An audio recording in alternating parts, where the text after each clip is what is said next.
India ने और Russia ने अपनी कुछ 70 पॉइंट की जॉइंट स्टेटमेंट जारी की है, जिसमें सबसे इंटरेस्टिंग चीज़ ये थी काउंटर टेररिज्म के हवाले से बात हुई और उन्होंने ज़िक्र किया इस हवाले से कि जो दहशतगर्द ग्रुप जहाँ भी हैं दुनिया में, लेकिन पाकिस्तान का कोई ज़िक्र नहीं हुआ, ठीक है जी?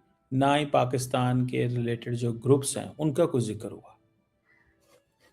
ये बड़ी इंटरेस्टिंग सिचुएशन है।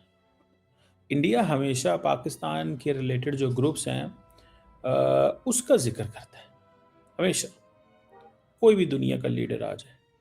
तो अभी जो डिस्कशन मेन हुई, जो पैरा 60 था, वो ये था जी हम काउंटर टेररिज्म की बात करते हैं, cross border movement of terrorist, terrorist financing, this and that और पहलगाम का वाक़या और कश्मीर जम्मू एंड कश्मीर और क्रॉकस सिटी हॉल जो मॉस्को में पिछले साल की हमला हुआ था 24 में उस पे, so on and so fourth और जो रिलीजियस आइडियोलॉजिकल प्रिटेक्स्ट हैं और इस तरह की।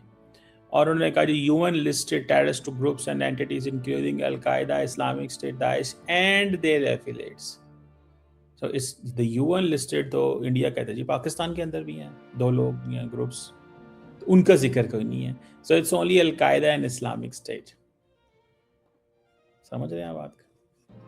ये इसको क्या देखा जाए, क्योंकि इंडिया का देखिए terrorism is always the major agenda, ठीक है जी। तो इसको मैं इसके ऊपर फोकस कर रहा हूँ। और दूसरी बात, बाकी तो इंडिया की वो जो स्टेटमेंट है, ये जो जॉइंट स्टेटमेंट है, बड़ी तगड़ी स्टेटमेंट है, ठीक है जी। उनके जो फॉरेन सेक्रेटरी हैं वो कर रहे हैं कि जी हाँ हम ये कर रहे हैं, वो कर रहे हैं।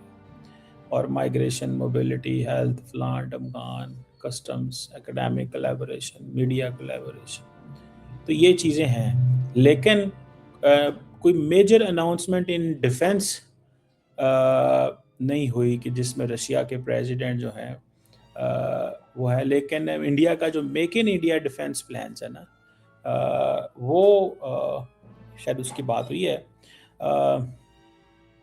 तो ये चीज़ है। तो ये जो बात थी कि मैं भी इस पे आपके सामने ज़िक्र करता था, मैं कहता था भाईजान एक काम नहीं बनना लड़ाई वाला, इंडिया नहीं खरीदेगा असला, बिकॉज कार्ड्स एक्ट लगना था। क्या लगना था? कार्ड्स एक्ट लगना था, और देख लें वही हुआ। तो आप अपने भाई को थोड़ी सी जो है ना वो शाबाश दिया करें इस तरह के मामला। तो ये एक चीज़ जो है दैट इज़ देयर, जो मुझे जिसकी समझ आई और जिसको मैंने थोड़ा सा वो स्टडी किया कि ये है क्या बेसिकली। तो ये एक चीज़ है। सो जॉइंट स्टेटमेंट जो है ऑन टेररिज्म वो डिस्कस हुई है। जॉइंट स्टेटमेंट ऑन और cross border movement and foreign terrorist fighters उसके हवाले से। और उन्होंने कहा जी इंटरनेशनल फाइट एंड टेररिज्म और अफगानिस्तान के ऊपर भी बाय द वे उन्होंने एक प्रॉपर पूरी डिस्कशन की है इसके ऊपर। और वो मैं आपको बताता हूँ कि ये किस तरह अफगानिस्तान के ऊपर जो बात की है वो भी बहुत ज़बरदस्त इंटरेस्टिंग बात है।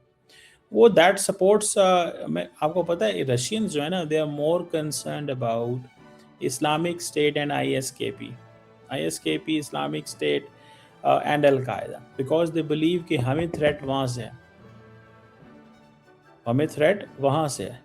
और तो दैट इज़ समथिंग इंटरेस्टिंग। मैं बड़ा मुतासर हुआ इस स्टेटमेंट से कि क्या इंडिया जो है वो रशिया को कन्विंस नहीं कर सका या कर सका या क्या हुआ, ये एक अलग ये भी स्टोरी है। तो डिफेंस डील जो है, मेजर डिफेंस डील स्टेटमेंट, वो क्योंकि इंडिया के जो आई थिंक डिफेंस सेक्रेटरी ने ये बाय द वे कहा था कि कोई कोई डील जो है वो अनाउंस नहीं होगी, ठीक है जी।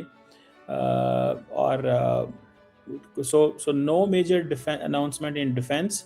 लेकिन रशियन प्रेसिडेंट जो है उन्होंने ये कहा है कि सपोर्ट है, हम देंगे इंडिया को मेक इन इंडिया डिफेंस, ठीक है जी। Make in India defence, that is what they are looking for, that's what they are thinking. This is something very nice in a sense के इंडियंस ने इस चीज़ को रियलाइज़ किया कि पाइन अगर हम आज इनसे SU-57 लेंगे तो मतलब क्या होगा। SU-57 लेंगे किस तरह चीज़ें चलेंगी। काटसा एक्ट लग गया तो फिर क्या होगा। अमेरिका को दावत देने के मुतरादफ है आप रशिया से कोई चीज़ लें। So they kept it diplomatic, politically अपने आप को रेलिवेंट रखा है इसमें। एंड ये चीज़ जो है वो है। दूसरी तरफ पे उसमें उन्होंने ये कहा कि जनाब ये जितनी भी UN Security council counter terrorism committee है, जिसका Pakistan I think vice chair है, जिस पे इंडिया को बड़ा गुस्सा आया कि भाई ये कौन होता है पाकिस्तान, ये तो टेररिज्म फैलाता है, इसको आपने काउंटर टेररिज्म कमेटी का चेयरमैन बना दिया। तो वो भी इंडिया को बुरा बुरा लगा उस वक्त। और तो ये चीज़ें जो हैं वो दे आर देयर।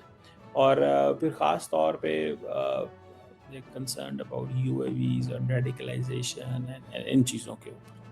तो बहरहाल ये एक आप समझ लें कि इट्स एन इंटरेस्टिंग फिनोमेनन जो हमारे सामने जो आता है। दूसरी तरफ आप देखें कि जो रशिया की ट्रेड में फोकस है, ज़्यादा ट्रेड में फोकस है। और दूसरी बात ये है कि रशिया जो है वो ये कहता है जनाब कि हम फुल सपोर्ट ऑफ जो है ना इंडिया की करते हैं permanent membership in the UN Security Council. अच्छा, ये भी एक इंटरेस्टिंग चीज़ है कि India takes advantage of this entire situation in a way कि इंडिया कहता है पायन मैं ते जड़ा ना मुतासर हैगा, मतलब मैं तो बहुत बड़ा मुल्क हाँ, तो आप मुझे क्यों नहीं स्पेस देते? ठीक है ना, आप मुझे क्यों नहीं स्पेस देते? तो वो कहते हैं बताओ क्या स्पेस है? वो कहते हैं रिफॉर्म्स करो। वो कहते हैं ठीक है रिफॉर्म्स करेंगे। मुझे याद है ओबामा साहब जब आए थे इंडिया, तो उन्होंने आके पार्लियामेंट में खिताब किया और उन्होंने कहा पायन हम आपको जो है ना वो यूएन सिक्योरिटी काउंसिल का मेंबर बनाएंगे।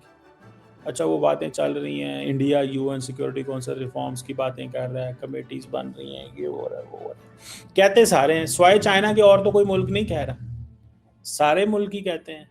लेकिन इन रियलिटी तो होगा तो ये नहीं, होगा तो ये नहीं। कौन देगा उस वक्त उनको ये सारा कुछ? मुझे ये बात बताएं जरा, कौन देगा उनको ये सब कुछ कि ऐसे जो है ना वो सो ये एक बड़ी इंटरेस्टिंग डेवलपमेंट है इस सेंस में कि रशिया हो या अमेरिका, दोनों एक दूसरे के दुश्मन है, लेकिन दोनों इंडिया की यूएन सिक्योरिटी काउंसिल की मेंबरशिप की बात करें। लेकिन लुकिंग इंडिया के जो अब ताल्लुकात हैं रशिया के साथ, उसमें तो और अमेरिका के साथ तो वो तो एक चीज़ थोड़ी सी डिफरेंट जो है वो करेगी। और दूसरा ये है कि यूक्रेन का कोई जिक्र नहीं है। तो अगर यूक्रेन का कोई जिक्र नहीं है तो इसका क्या मतलब है? इसका मतलब ये है कि let me do a wild guess, the Indians might have asked कि आप ऐसी जो स्टेटमेंट्स में पाकिस्तान रिलेटेड ग्रुप्स की बात करें। अच्छा, यूएन सिक्योरिटी काउंसिल में ऐसी वो इंडिया तो करता है सपोर्ट, इंडिया ने कोई ऐसी बात की तो इंडिया ने को की होगी तो उन्होंने उसको कहा होगा कि हाँ जी ये चीज़ें जो है ना कि ये पाकिस्तान के अंदर जमातें हैं, इनको हमने हिट करना है या इनको टारगेट करना है या इनको सैंक्शन करना होगा, जी ठीक है कर देते हैं, एकड़ा काम है। बट बट मसला ये है कि इंडियंस ये भी कहेंगे कि पायन मतलब अभी भी बोले ना आप। सो मुझे लगता है कि इंडिया के ऊपर प्रेशर होगा कि यूक्रेन का जिक्र करो, इंडिया ने नहीं किया, और रशिया के ऊपर होगा कि तुम ये कहो पाकिस्तान के रिलेटेड जो दहशतगर्द जमातें हैं इनका नाम लो, उन्होंने कोई नहीं किया। सो इंडिया और रशिया जो है उनके ज़ाहिर बात है सीरियस कंसर्न्स हैं कि ह्यूमैनिटेरियन सिचुएशन जो है वो उस हवाले से। और रशियन प्रेसिडेंट जो है उन्होंने मोदी साहब को इनवाइट भी कर लिया है और $100 बिलियन की ट्रेड भी चले गया, और वो कह रहे हैं कि हमने ये $100 बिलियन हर कीमत पे इसको लेके चलना है। अच्छा, इंडिया ने जिन मुल्कों के साथ 60 70 50 40 थी तो वो 100 पे लेके जा रहे हैं। तो अगर ये तेल खरीदना इंडिया बंद कर देता तो ये ड्रेस्टिकली $68 बिलियन से ये तो कम हो जाएगी। तो ये 100 की बातें कर रहे हैं। You got my point. लेकिन मैं इस वजह से एक बात है, उन्होंने पुतिन साहब की इज़्ज़त बड़ी की है, और ख़ास तौर पे जिस अंदाज में उनको वेलकम किया गया और जो वो हॉल था that was very impressive hall, जहाँ पे मेरा ख्याल है जॉइंट एक मीटिंग जो इंडिया रशिया बिजनेस मीट हुई है वो बहुत